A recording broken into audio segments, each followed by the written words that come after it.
Friends, ఇప్పుడే అందిన వార్త. అరేబియా సముద్రంలో హెలికాప్టర్ కూలి గల్లంతైన ముగ్గురిలో ఇద్దరు డెడ్ బాడీలు అయితే లభ్యమయ్యాయని చెప్తున్నారు. ముఖ్యంగా చూస్తే ఇది ఇండియన్ కోస్ట్ గార్డ్కి సంబంధించిన హెలికాప్టర్.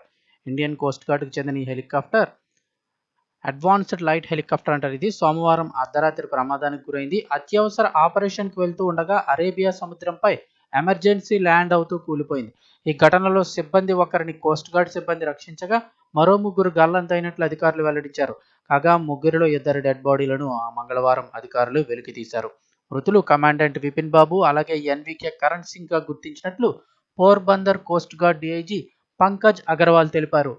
అసలు ఏం జరిగింది ఈ ఘటనను చూస్తే, పోర్బందర్కు 45 కిలోమీటర్ల దూరంలో అరేబియా సముద్రం ఉన్న మోటార్ ట్యాంకర్ హరిలీలాలో సిబ్బందికి తీవ్ర గాయమైంది. దీంతో అక్కడి నుంచి ఐసీజీకి ఎమర్జెన్సీ మెసేజ్ అందింది. గాయపడిన సిబ్బందిని తరలించేందుకు సోమవారం రాత్రి 11 గంటల ప్రాంతంలో ఏఎల్హెచ్ రెస్క్యూ ఆపరేషన్ కోసం బయలుదేరింది.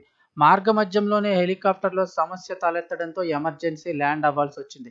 అయితే ఈ క్రమంలోనే హెలికాప్టర్ ప్రమాదానికి గురైంది. ఈ ఘటన సమయంలో అందులో 4 సిబ్బంది ఉన్నారు. అప్రమత్తమైన కోస్ట్ గార్డు దళాలు తక్షణమే సహాయక చర్యలు చేపట్టాయి. హెలికాప్టర్ శకలాన్ని గుర్తించి అందులో ఓ సిబ్బందిని కాపాడారు.